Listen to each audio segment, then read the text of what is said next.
Next Nellore జిల్లాకి okay, last subject Nellore జిల్లా సంబంధించి ఒకసారి నెల్లూరు జిల్లాలో ఎవరెవరు గెలవబోతున్నారు, సింహపురిలో గెలిచేది ఎవరు, సింహపురి అడ్డా ఎవరది అనేది చూస్తే 2019లో ఇక్కడ 2019లో నెల్లూరులో 10కి 10 వైసీపీ గెలిచింది. ఒక్కడ కూడా తెలుగుదేశం పార్టీ గెలవలేదు. కానీ ఈసారి నెల్లూరు జిల్లాలో వైఎస్ఆర్సీపీ పార్టీకి తీవ్రమైనటువంటి దెబ్బ తగలబోతుంది. వైఎస్ఆర్సీపీ పార్టీ ఒక్క స్థానాన్ని గెలవబోతున్నట్టుగా ప్రస్తుతం స్పష్టంగా కనబడుతుంది. తెలుగుదేశం పార్టీ 4 స్థానాలు గెలవబోతున్నట్టుగా స్పష్టంగా కనబడుతుంది. 5 స్థానాలు ఫైట్లో ఉన్నాయి. అందుట్లో 3 స్థానాలు ఎడ్జి టీడీపీ ఉన్నాయి, 2 స్థానాలు వైసీపీకి ఎడ్జి ఉన్నాయి. అంటే దాదాపు 10 స్థానాలు ఉన్నటువంటి నెల్లూరులో ఈసారి 2-3 స్థానాలకు మాత్రమే పరిమితం అయ్యేటువంటి పరిస్థితి ప్రస్తుతం నెల్లూరు జిల్లాలో కనపడుతుంది. మరి ఇందులో మనం చూసినట్లయితే కావలి నుంచి రామిరెడ్డి ప్రతాప్ కుమార్ రెడ్డి, అట్లాగే అక్కడ కావ్య కృష్ణారెడ్డి, వీళ్ళిద్దరి మధ్య ఒక బలమైనటువంటి ఫైట్ జరుగుతూ ఉంది. వీళ్ళిద్దరూ రాజకీయంగా కాకుండా వ్యాపారంగా కూడా వాళ్ళిద్దరి మధ్య కొంత ఫైట్స్ ఉన్నాయి. ఇప్పుడు వీళ్ళిద్దరి మధ్య జరుగుతున్నటువంటి ఫైట్ కావలి నియోజకవర్గంలో ఇది ఈ వారం రోజులు ఎవరైతే సమీకరించుకొని ఎవరైతే ఎన్నికల యుద్ధాన్ని కొనసాగించగలుగుతారో వాళ్ళకి విజయం దక్కేటువంటి అవకాశం ఉంది. మరి ఈ 7 రోజులు ఎవరు ఎన్నికల వ్యూహాన్ని బలంగా అమలు చేసుకుంటారు, ఎవరు ఓటర్లను ఎక్కువగా ప్రసన్నం చేసుకుంటారు, ఎవరు అందరినీ కలుపుకొని పోతారు అనేటువంటిది చూడాలి. మొత్తానికి రామిరెడ్డి ప్రతాప్ కుమార్ రెడ్డి వర్సెస్ కావ్య కృష్ణారెడ్డి మధ్య ఒక తీవ్రమైనటువంటి యుద్ధం కొనసాగుతున్నటువంటి పరిస్థితి ఉంది. గతంలో ఇక్కడ బేదా మస్తాన్ రావు గతంలో గెలుచున్నారు. అట్లాగే ఇక్కడ మనం చూసినట్లయితే కలికి యానాదిరెడ్డి ఆయన 3 సార్లు గెలుచున్నారు. బేదావాళ్ళు కావచ్చు, గతంలో పార్వతమ్మ కావచ్చు, వీళ్ళందరూ కూడా గతంలో చేస్తున్నారు. అయితే రామిరెడ్డి ప్రతాప్ కుమార్ రెడ్డి 14లో గెలిచారు, 19లో గెలిచారు. ఈసారి గెలిస్తే ఆయనకి హ్యాట్రిక్ అవుతుంది. ఆయన ఓడించాలని కావ్య కృష్ణారెడ్డిని తెలుగుదేశం పార్టీ ఆర్థికంగా బలమైనటువంటి వ్యక్తి అనేటువంటి ఉద్దేశంతో ఆయన అక్కడ తీసుకుపోయి పెట్టారు. బట్ వీళ్ళిద్దరు కనుక ఎవరైతే ఈ వారం రోజులు ఎవరైతే ఎన్నికల వ్యూహాన్ని బలంగా అమలు చేస్తారో వాళ్ళకి ఎడ్జ్ ఉండేటువంటి అవకాశం ఉంది. ఇక ఆత్మకూరు మేకపాటి విక్రమ్ రెడ్డి, అట్లాగే ఆనం రామనారాయణ రెడ్డి గారు. ఇక్కడ దాదాపు మేకపాటి విక్రమ్ రెడ్డి ఆనం రామనారాయణ మధ్య ఒక బిగ్ ఫైట్ నడిచేటువంటి అవకాశం ఉంది. ఇక్కడ ఆనం రామనారాయణ రెడ్డి గెలిచేటువంటి అవకాశం స్పష్టంగా అంటే ఉంది, ఎడ్జ్ ఉంది. టీడీపీ గెలిచేటువంటి ఎడ్జ్ ఉంది మేకపాటి విక్రమ్ రెడ్డి పైన. బట్ కానీ ప్రస్తుతానికి అది ఫైట్లో చూడాల్సినటువంటి అంశం. ఎందుకు ఫైట్లో చూడాల్సినటువంటి అంశం అంటే ఇది అంటే వెరీ నేరో మార్జిన్ ఎడ్జ్ ఉంది. బట్ టీడీపీకి ప్రస్తుతానికి ఆనందరామన్ రెడ్డి గారికి కొంత ఎడ్జ్ ఉన్నటువంటి పరిస్థితి ఉంది. ఇక్కడ గతంలో మేకపాటి గౌతమ్ రెడ్డి మంత్రిగా చేస్తున్న సమయంలో ఆయన చనిపోవటం, ఆయన చనిపోయిన తర్వాత విక్రమ్ రావటం, విక్రమ్ బై ఎలక్షన్లో గెలవటం, మరలా ఇప్పుడు ఆయన మరలా కంటెస్ట్ చేయడం జరుగుతూ ఉంది. గతంలో ఇక్కడ ఆనం వాళ్ళ ఫ్యామిలీ కావచ్చు, కొమ్మి లక్ష్మీనారాయణ గారు నాయుడు గారి ఫ్యామిలీ కావచ్చు, బొల్లినేని కృష్ణయ్య గారు కావచ్చు, అట్లాగే సుందరరామరెడ్డి గారు కావచ్చు, భూమిరెడ్డి సుందరరామరెడ్డి, వీళ్ళందరూ కూడా ఇక్కడి నుంచి గతంలో గెలుపొందున్నారు. బట్ ఆత్మకూరు కొంచెము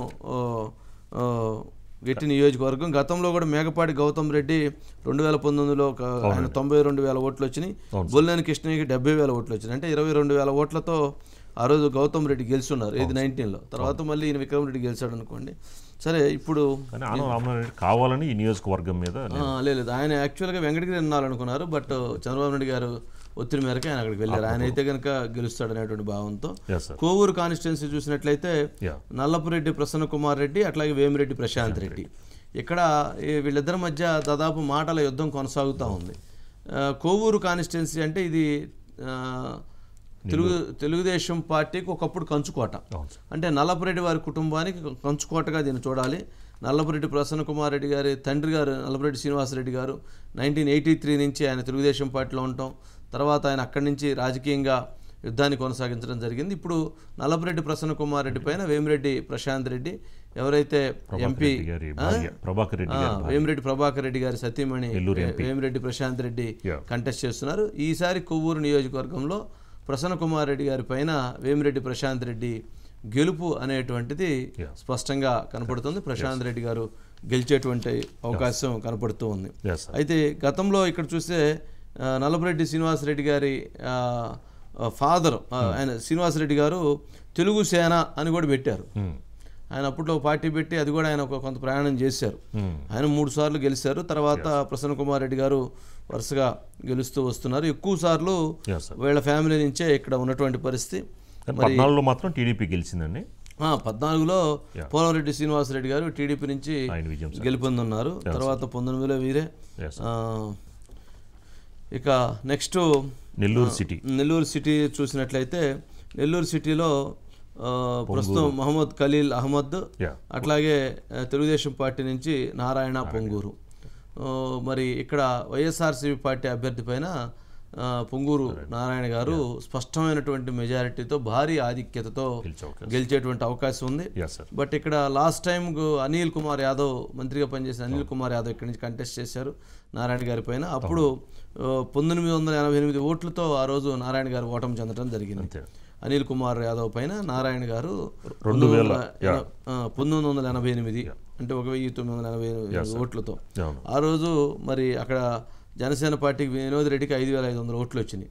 బట్ ఆయన కనుక అప్పుడు కలిసి చేసినా కానీ ఆ రోజు ఆయన గెలిచి ఉండేవారు. బట్ అది వెరీ నేరో మార్జిన్ తోటి ఆ రోజు ఓడిపోయారు. బట్ ఈసారి భారీ ఆధిక్యతతో గెలిచేటువంటి అవకాశం ఉంది నారాయణ గారు. దీనికి రీజన్ ఏంటంటే ఆయన 2014 నుంచి 19 వరకు ఆంధ్రప్రదేశ్ రాష్ట్రంలో 175 నియోజకవర్గాల్లో ఎక్కడా జరగని అభివృద్ధిని ఆయన నెల్లూరులో ఆయన కాన్స్టిట్యున్సీలో చేశారు. బట్ అంత అభివృద్ధి చేసినప్పటికీ ఆ రోజు అక్కడ ఉన్నటువంటి కొన్ని సమీకరణాలు, ప్రభుత్వం వ్యతిరేకత, వీటన్నిటితో ఆయన ఓడిపోవటం జరిగింది. ఈసారి భారీ మెజారిటీతో ఆయన గెలుపు అనేటువంటిది స్పష్టంగా కనపడుతుంది. ఇక్కడ ఆనం వివేకానంద రెడ్డి గారు, అనిల్ 2 సార్లు చేశారు. ఆనం వివేకానంద రెడ్డి గారు 2 సార్లు చేస్తున్నారు ఎమ్మెల్యేగా. అట్లాగే ఆనం వెంకటరామరెడ్డి గారు వాళ్ళ తాతగారు, మొత్తం అదంతా అక్కడ ఆ లెగసీ ఎక్కువగా ఉంటుంది. బట్ ఈసారి నారాయణ గారికి ఎడ్జ్ ఉంది. ఇక నెల్లూరు రూరల్ చూసినట్లయితే ఆదార ప్రభాకర్ రెడ్డి వైఎస్ఆర్సీపీ పార్టీ నుంచి, అట్లాగే తెలుగుదేశం పార్టీ నుంచి కోటమిరెడ్డి శ్రీధర్ రెడ్డి గారు. ఈసారి ఆదాల ప్రభాకర్ రెడ్డి గారి పైన కోటమిరెడ్డి శ్రీధర్ రెడ్డి గారు గెలిచేటువంటి అవకాశం స్పష్టంగా కనపడుతుంది. హ్యాట్రిక్ సాధించబోతున్నారు. ఇప్పటికి 2 సార్లు గెలిచి ఉన్నారు. ఇప్పుడు 3వసారి గెలిచేదానికి వారికి ఎక్కువ అవకాశం కనపడుతుంది. 2014లో వైఎస్ఆర్సీపీ పార్టీ గెలిచి ఉన్నారు. 2019లో వైఎస్ఆర్సీపీ పార్టీ నుంచి గెలిచి ఆ రోజు తెలుగుదేశం పార్టీలోకి 1 సంవత్సరాల క్రితం వారు రావటం, ప్రభుత్వాన్ని తీవ్రంగా విమర్శించటం, మరి ఇక్కడ తెలుగుదేశం పార్టీలో చేరి ఇప్పుడు మళ్ళీ ఆయన అభ్యర్థిగా తెలుగుదేశం పార్టీ నుంచి నిలబడటం, మరి అక్కడ ఎవరైతే ఎంపీ అభ్యర్థి ఉన్నారో ఆదాల ప్రభాకర్ రెడ్డిని అక్కడ ఎమ్మెల్యేగా మరి నిలబెట్టడం. బట్ అయినా కానీ అక్కడ ఏ రకమైనటువంటి సమీకరణాలు చూసినా కోటమిరెడ్డి శ్రీధర్ రెడ్డి గారికి ఎక్కువ అవకాశం ఉంది. గతంలో ఇక్కడ ఆనం చెంచు సుబ్బారెడ్డి గారు వారు ఎవరు ఆనం వారి పెదనాన్నగారు వారు, తర్వాత ఆనం రామనారెడ్డి గారు 3 సార్లు, ఇట్లా అందరూ కూడా ఎక్కువ ఆనం ఫ్యామిలీనే ఇక్కడ ఎక్కువ సార్లు కంటెస్ట్ చేసినటువంటి పరిస్థితి ఉంది.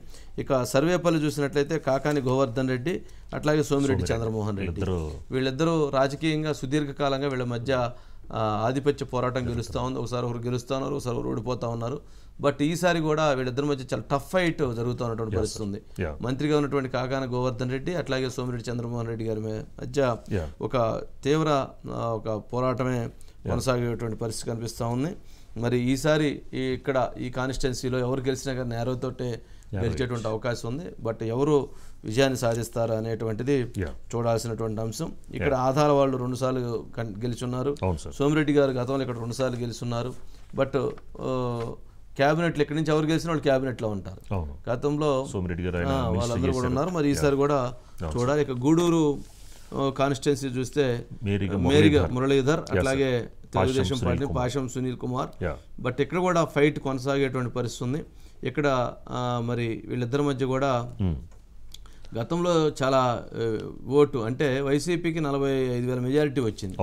ఈసారి మరి ఎట్లా ఉంటుంది అనేది కొంత చూడాలి. కొంత పాషం సునీల్ కుమార్కి సానుభూతి ఉంది, సింపతి ఉంది. బట్ కానీ సింపతి ఉన్నప్పటికీ కూడా కొంత అక్కడ అంటే మార్జిన్ ఎక్కువ డిఫరెన్స్ ఉండటంతో కొంత ఫైట్లో ఉండేటువంటి అవకాశం ఉంది. అంటే ఇది ఇప్పుడు తిరుపతి పార్లమెంట్లో గెలుద్ది కాబట్టి వరప్రసాదరావు లాస్ట్ టైం ఎవరైతే గెలిచారో ఆయన ఇప్పుడు తిరుపతి బీజేపీ ఎంపీ అభ్యర్థి వెళ్ళున్నారు. మరి అక్కడ ఆయన ఓటు కొంత ఇటు ఎంత వరకు ట్రాన్స్ఫర్ అవుతుంది అనేది కూడా చూడాలి.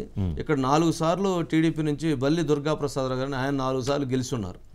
బట్ ఇక్కడి నుంచి కాంగ్రెస్ పార్టీ 2 సార్లు గెలిచింది. అట్లాగే సిపిఎం నుంచి 2 సార్లు జక్కా వెంగయ్య గారు గెలుపొందున్నారు. బెజవాడ పాపిరెడ్డి లాంటి వాళ్ళు, ఆధార్ ప్రభాకర్ రెడ్డి లాంటి వాళ్ళు ఇక్కడ టీడీపీ నుంచే గెలుచున్నారు.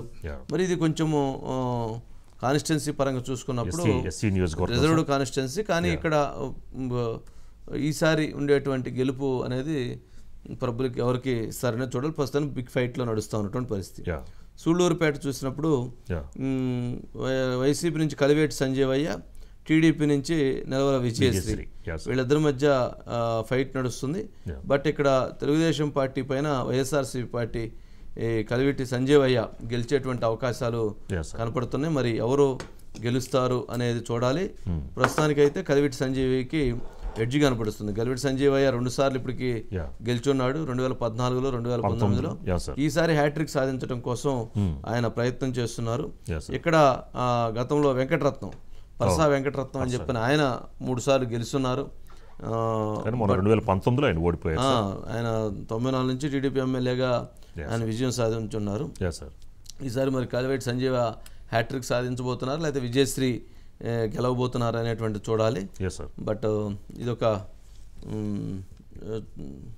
అది ఎడ్జ్ అయితే వైసీపీకి ఉంది ఇక్కడ. అట్లాగే వెంకటగిరి కాన్స్టిట్యున్సీ చూస్తే నేదురుమల్లి రామ్ కుమార్ రెడ్డి, కొరగండి లక్ష్మీప్రియ. ఈ లక్ష్మీప్రియ కాకుండా మళ్ళీ ఫాదర్కి ఇచ్చారంట, రామకృష్ణ గారికి కేటాయించారు. రామకృష్ణకి ఇచ్చినప్పుడు ఏంటంటే ఇక్కడ నేదురుమల్లి రామ్ కుమార్ రెడ్డి వర్సెస్ రామకృష్ణ మధ్య హోరాహోరీ పోరాటం కొనసాగుతుంది. బట్ కొంత లైట్ ఎడ్జి తెలుగుదేశం పార్టీకి ఉంది. ఎందుకంటే ఇక్కడ తెలుగుదేశం పార్టీ గతంలో కొంత బలమైనటువంటి ఓట్ బ్యాంక్ ఉంది. గతంలో 2 సార్లు గెలుస్తున్నారు. కొరగండి రామకృష్ణ 2 సార్లు గెలుస్తున్నారు. బట్ మధ్యలో మొన్న ఆనం గారి మీద ఓడిపోయి ఉన్నారు. మరి ఈసారి మరలా జరిగేటువంటి దాంట్లో మరి మరొకసారి పరీక్ష చేసుకోబోతున్నారు. గతంలో నేదురుమల్లి రాజ్యలక్ష్మి గారు ఇక్కడి నుంచి 2 సార్లు గెలుస్తున్నారు. అట్లా నేదురుమల్లి జనార్దన్ రెడ్డి గారు 1 సారి గెలుస్తున్నారు. ఇది కొంచెం పొలిటికల్గా ఈసారి అటువైపు నుంచి ఏమన్నా నేదురుమల్లి ఫ్యామిలీ నుంచి వాళ్ళ అబ్బాయి పోటీ చేస్తున్నారు. ఇటు నుంచి 2 సార్లు తెలుగుదేశం పార్టీ నుంచి 2 సార్లు గెలిచిన రామకృష్ణ 3వ సారి యుద్ధం చేస్తున్నారు. మరి చూడాలి దీంట్లో ఎవరు గెలుస్తారు అనేటువంటిది. టీడీపీకి ఎడ్జ్ ఉంది, తెలుగుదేశం పార్టీ గెలిచేటువంటి అవకాశం ఉంది. ఇక ఉదయగిరి కాన్స్టిట్యున్సీ చూసినప్పుడు మేకపాటి రాజగోపాల్ రెడ్డి, కాకర్ల సురేష్ వీళ్ళిద్దరి మధ్య కొనసాగుతుంది. ఉదయగిరి జనరల్ గా దీంట్లో ముప్పవరపు వెంకయ్య నాయుడు గారు 2 సార్లు గెలుస్తున్నారు. అది పొలిటికల్ రికార్డ్. అంటే ఆయన అవునన్నా భారతదేశంలో ఉపరాష్ట్రపతిగా చేసిన వ్యక్తి, తెలుగు వాళ్ళు గౌరవించబడేటువంటి వ్యక్తి ఆయన వెంకయ్యనాయుడు గారు అక్కడి నుంచి గెలుస్తున్నారు. బట్ ఇక్కడ మేకపాటి చంద్రశేఖర్ రెడ్డి వాళ్ళు 4 సార్లు గెలిచారు. ఆయన ఈసారి వైసీపీ నుంచి టీడీపీలోకి వచ్చి ఆయన ఈసారి కంటెస్ట్ చేయట్లేదు. ఎవరైతే సురేష్ మద్దతు తెలుపుతున్నాడు. కంబం విజయరామిరెడ్డి ఆయన 2 సార్లు గెలుస్తున్నారు. మరి వెంకయ్యనాయుడు గారు 2 సార్లు గెలుస్తున్నారు. మరి ఇలాంటి కాన్స్టిట్యున్సీలు ఈసారి ఎవరైతే మేకపాటి రాజగోపాల్ రెడ్డి ప్లస్ కాకర్ల సురేష్ మధ్య ఒక బిగ్ ఫైట్ కొనసాగుతుంది. కారణం యాక్చువల్గా కొంచెం ఈజీగా తెలుగుదేశం పార్టీకి ఇప్పటికీ స్మాల్ ఎడ్జ్ ఉంది. కాకర్ల సురేష్కి గెలిచేదానికి స్మాల్ ఎడ్జ్ ఉంది. బట్ ఎలక్షన్ చేసుకోవటం, ఎలక్షన్ హీరింగ్లో కొంచెం స్పీడ్ పెంచుకోవాలనేటువంటి అభిప్రాయాలు వ్యక్తం అవుతున్నాయి. మరింత మందిని కలుపుకొని వెళ్ళాలనేటువంటి అభిప్రాయాలు వ్యక్తం అవుతున్నాయి. బట్ ఎక్కువ మంది అంటే ఎవరైతే వైసీపీ నుంచి వచ్చినటువంటి వాళ్ళు, అలాగే తెలుగుదేశం పార్టీలో ఉన్నటువంటి వాళ్ళు అందరూ కూడా ఓవరాల్ సపోర్ట్ చేస్తున్నారు. అందుకని తెలుగుదేశం పార్టీకి కొంత ఎడ్జ్ ఉంది. బట్ ప్రస్తుతానికి ఫైట్గా దాన్ని కొంత చూడాల్సినటువంటి అవసరం ఉంది. నెల్లూరులో 10కి 10 2019లో ఉన్న పరిస్థితి ఈ రోజున చాలా దారుణమైన పరిస్థితిలో వైసీపీ అంతే. వైసీపీ 10 స్థానాలు గెలుచుకున్న వైసీపీ ఈ రోజున ఇప్పుడు 1 స్థానం ఖచ్చితంగా గెలిచేటువంటి అవకాశం. తెలుగుదేశం పార్టీ 4 స్థానాలు ఖచ్చితంగా గెలిచేటువంటి అవకాశం. ఫైట్లో 5 స్థానాలు ఉంటాయి. 5 స్థానాల్లో 3 స్థానాలు తెలుగుదేశం పార్టీకి అంటే 7 సీట్స్, 2 స్థానాలు వైఎస్ఆర్సీపీకి అంటే 7-3 వచ్చేటువంటి అవకాశం ఉంది. బట్ ఫైట్లో ఉంది కాబట్టి ఎవరు ఎలక్షన్ బాగా చేసుకుంటారు అనేటువంటిది చూడాలి. దినకర్ ఉన్నట్లున్నాడు. దినకర్ నమస్తే. దినకర్ ఏంటి దినకర్ ఏంటి పరిస్థితి ఏంటి, ఎట్లా ఉంది ఏంటి? మీరు చెప్పినట్టు హీరో నుంచి జీరో లేదనుకుంటే ఆకాశం నుండి అధపతాలానికి వైఎస్ఆర్ కాంగ్రెస్ పార్టీ గ్రాఫ్ ఆంధ్రప్రదేశ్ రాష్ట్ర వ్యాప్తంగా ఎట్టున్నా సరే నెల్లూరు జిల్లాలో మాత్రం చాలా దారుణంగా పడిపోయింది అనేది మాత్రం స్పష్టంగా అంటే ఎన్నికలకు ముందే కనిపిస్తుంది. మన రిజల్ట్ తర్వాత ఎట్లా ఉంటుంది ఏంటి అనేది మాత్రం అవి ఆ, జూన్ 4వ తేదీ చూడాల్సిన పరిస్థితి. ఇప్పటికైతే 10 స్థానాలు గెలిచింది ఉమ్మడి నెల్లూరు జిల్లాలో వైఎస్ఆర్ కాంగ్రెస్ పార్టీ జగన్మోహన్ రెడ్డి. అవి కూడా భారీ మెజారిటీలు 40, 50, 60 ఇట్లాగా వేల మెజారిటీలు వచ్చాయి. అయితే ఈసారి కనీసం వైఎస్ఆర్ కాంగ్రెస్ పార్టీ 2 స్థానాల్లో గెలుస్తుందా, 3 స్థానాల్లో గెలుస్తుందా, లేదనుకుంటే ఒక్క స్థానానికి పరిమితం అవుతుందా అని కూడా చర్చలు నడుస్తున్నాయి. అనూహ్యంగా అంటే రాజకీయాల్లో ఏ పార్టీలో కూడా లీడర్లు శాశ్వతం కాదు. అలాంటిది కోటమిరెడ్డి శ్రీధర్ రెడ్డి, ఆనవ రామనారాయణ రెడ్డి, వేమిరెడ్డి ప్రభాకర్ రెడ్డి, వేమిరెడ్డి ప్రశాంత్ రెడ్డి, మేకపాటి చంద్రశేఖర్ రెడ్డి ఇట్లా చెప్పుకుంటూ పోతే మొత్తం వైఎస్ జగన్మోహన్ రెడ్డి వద్దు బాబోయ్ అనుకుంటూ తెలుగుదేశం పార్టీలోకి వచ్చేసిన పరిస్థితి. వీళ్ళలో దాదాపుగా చాలా మంది అభ్యర్థిగా నిలిచారు. వేమిరెడ్డి ప్రభాకర్ రెడ్డి నెల్లూరు పార్లమెంటరీ స్థానానికి సంబంధించి ఇప్పటికే విజయం దాదాపుగా ఖరారైందని ప్రచారం జరుగుతుంది. దీంతో పాటుగా ఉన్న 10 అసెంబ్లీ నియోజకవర్గాలు ఉమ్మడి నెల్లూరు జిల్లాలో దాదాపుగా నెల్లూరు సిటీ, నెల్లూరు రూరల్, అదేవిధంగా ఆత్మకూరు, ఉదయగిరి ఇవన్నీ కూడా గెలుపు దిశగా ఉన్నాయి. కొన్ని చోట్ల టఫ్ పోటీ అంటే సర్వేపల్లి కావచ్చు, అదేవిధంగా కావలి కావచ్చు, దీంతో పాటు తీసుకుంటే సూళ్లూరుపేట కావచ్చు, ఇట్లాగంటే కొంత టఫ్ కంటెస్ట్ జరుగుతూ ఉంది. గూడూరు, వెంకటగిరి ఖచ్చితంగా తెలుగుదేశం పార్టీ గెలవబోతుందని చెప్పని ఇక్కడ సర్వేలతో పాటు పబ్లిక్ టాక్ కూడా వినిపిస్తుంది. సో ఈ నేపథ్యంలో వైఎస్ఆర్ కాంగ్రెస్ పార్టీ గ్రాఫ్ ఇంత దారుణంగా పడిపోవడానికి జగన్మోహన్ రెడ్డి మీద ఇంత ప్రజా వ్యతిరేకత అంటే ఉమ్మడి నెల్లూరు జిల్లాలో కడప కంటే కూడా ఎక్కువ రెడ్డి సామాజిక వర్గం కావచ్చు, ఇంకా జగన్మోహన్ రెడ్డి అభిమానులు కావచ్చు, రాజశేఖర రెడ్డి అభిమానులు కావచ్చు ఉన్న ఉమ్మడి నెల్లూరు జిల్లాలో జగన్మోహన్ రెడ్డిని నమ్ముకొని ఆర్థికంగా చితికిపోయిన కాంట్రాక్టర్లు కావచ్చు, లేదనుకుంటే ఉమ్మడి నెల్లూరు జిల్లాకు సంబంధించి ఎలాంటి ప్రయోజనాలు జరగలేదు. అంటే పారిశ్రామికంగా చాలా ప్రగతి సాధించే అవకాశం ఉన్నప్పటికీ కూడా నెల్లూరు జిల్లాకు సంబంధించి ఎలాంటి ప్రగతి జరగలేదు, అభివృద్ధి జరగలేదు. దీంతో పాటుగా నెల్లూరు జిల్లా వ్యాప్తంగా తీసుకుంటే ఎక్కడ చూసినా సరే కనీసం అభివృద్ధి కనిపించడం లేదు. ఏదో బటన్ నొక్కడం, పథకాలు ఇవ్వడం తప్పిస్తే ఉమ్మడి నెల్లూరు జిల్లాకు సంబంధించి పారిశ్రామికంగా కృష్ణపట్నం పోర్ట్ ఉంది, అదేవిధంగా రైల్వే లైన్స్ ఉన్నాయి, నేషనల్ హైవే ఉంది, SEZలు ఉన్నాయి, ఎకనామిక్ ఇంకా పురోగతి సాధించేందుకు SEZలు ఉన్నాయి. అయితే ఎక్కడ కూడా కనీసం పరిశ్రమలు రాలేదు, ఉద్యోగాలు రాలేదు. దీంతో పాటుగా నెల్లూరు జిల్లాకు సంబంధించి రాజకీయంగా ఇంత ముందుకు తీసుకుని వచ్చిన నాయకులకు సంబంధించి కూడా తీవ్ర అన్యాయం ఎదురైంది. సో ముఖ్యంగా రెడ్డి సామాజిక వర్గంలోనే తీవ్ర నిరుత్సాహం, అదేవిధంగా తీవ్ర ఆగ్రహం వైఎస్ జగన్మోహన్ రెడ్డి మీద. జగన్తో ఉంటే రాజకీయ భవిష్యత్తు ఉండదు, అదేవిధంగా రాజకీయంగా కూడా అభివృద్ధి ఉండదు, మోసపోవడం తప్పిస్తాయని చెప్పని ఇంతమంది నాయకులు ఆనవారు మొదలుకొని, కోటమిరెడ్డి మొదలుకొని ఎంతో అంటే చాలా లో ప్రొఫైల్ మెయింటైన్ చేసే వేమిరెడ్డి ప్రభాకర్ రెడ్డి, వేమిరెడ్డి ప్రశాంత్ రెడ్డి కూడా బయటకు వచ్చేసి తెలుగుదేశం పార్టీలో చేరిపోవడం. ఇంకా కూడా తీసుకుంటే వలసలు భారీగా ఉంటున్నాయి. అంటే ఇటు నెల్లూరు జిల్లా వ్యాప్తంగా తీసుకుంటే ఇప్పటికీ కూడా భారీగా వైసీపీ నుంచి తెలుగుదేశం పార్టీలోకి వలసలు వస్తూ ఉన్నారు. దీనికి ముఖ్య కారణం ఈసారి అధికారంలోకి జగన్మోహన్ రెడ్డి రావడం లేదు, తెలుగుదేశం పార్టీ కూటమి టీడీపీ, జనసేన, బీజేపీ ప్రభుత్వం ఏర్పడుతుంది అని స్పష్టమైన సమాచారం వైసీపీ నాయకుల దగ్గర ఉండడంతోనే వాళ్ళందరూ కూడా నాయకులంతా కూడా వైసీపీ చేరుతున్నారు వంశీ గారు. దీనికి తోడు ఈ రోజు స్టార్ట్ అయిన పోస్టల్ బ్యాలెట్ కి సంబంధించి కూడా ఎంప్లాయీస్ అంతా కూడా దాదాపుగా 90% తెలుగుదేశం పార్టీ, బీజేపీ, జనసేనకు ఓటేస్తున్నారు అనేది నేరుగా ఎంప్లాయీస్ బహిరంగంగా మాట్లాడుతున్నారు. చాలా మంది ఓటేసిన ఎంప్లాయీస్ కూడా వీటన్నిటి ఇప్పటికే పోస్టల్ బ్యాలెట్ లో ఎప్పుడు లేని విధంగా ఈసారి పోస్టల్ బ్యాలెట్స్ ఎక్కువ వచ్చినాయి. పోస్టల్ బ్యాలెట్స్ ఓటింగ్ కూడా ఉద్యోగులు ఎక్కువ మంది కాబట్టి వాళ్ళందరూ కూడా ప్రభుత్వం మీద వ్యతిరేకత ఉన్నటువంటి నేపథ్యంలో వాళ్ళు క్యూ లైన్లో గంటల తరబడి నుంచొని కూడా వాళ్ళు తెలుగుదేశం పార్టీకి, జనసేనకి, బీజేపీకి అక్కడ ఉన్నటువంటి కాన్స్టిట్యున్సీలో ఓట్లు వేస్తున్నారు. అంటే బ్యాలెట్ ఓటును బట్టి ఎలక్షన్ డిసైడ్ అయ్యేటువంటి పరిస్థితి ఉంటుంది. అంటే దాదాపు 85% voting above Telugu Desam party, Janasena, BJP కూటమికి పడుతుందంటే అంటే ప్రభుత్వం వర్గాలలో, అధికార వర్గాల్లో ఉన్నటువంటి ఆ వ్యతిరేకత ఇంపాక్ట్ కామన్గా పబ్లిక్ మీద దగ్గర కూడా అటువంటి అభిప్రాయాలు ఉంటాయి.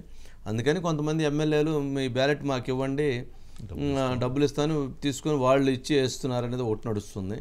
సరే కొంతమంది కాదు అని చెప్పని డబ్బులు తీసుకుని వాడు తీసుకుపోయి వాళ్ళు వేయాల్సిన వాళ్ళు చేస్తున్నారు ఇంకోటి ఉంది. వాళ్ళు ఎంతమందిని చూస్తుంటారు ఇట్లాంటి వాళ్ళని. అందుకని ఎవరి ప్రయత్నం వాళ్ళు చేస్తున్నారు. మొత్తానికి ఎలక్షన్ అనేది ఆల్మోస్ట్ స్టార్ట్ అయిపోయింది. ఎలక్షన్ ప్రజలు ఏం జరుగుతుంది, మైన్ ఎలక్షన్ ఉన్నా కానీ బ్యాలెట్ ఎలక్షన్ తోటి కొంత బాగా చర్చ జరుగుతూ ఉంది. దాదాపు జిల్లాల్లో ఎక్కడ పెట్టినా కూడా గవర్నమెంట్ రాంగ్ ఇండికేషన్ వైసీపీకి వెళ్ళిపోయింది. ఈ పరిస్థితి ప్రభావం చాలా నష్టం చేస్తుంది అనేది చూద్దాం మరి. ఇంకా 13వ తారీఖు వరకు ఉంది కాబట్టి బ్యాలెట్ ఓట్లలో చాలా తీవ్ర నష్టాన్ని వైసీపీ చూడబోతుంది. కూటమికి చాలా ఉత్సాహాన్ని నింపబోతుంది అనేటువంటిది చూడొచ్చు. Okay, right.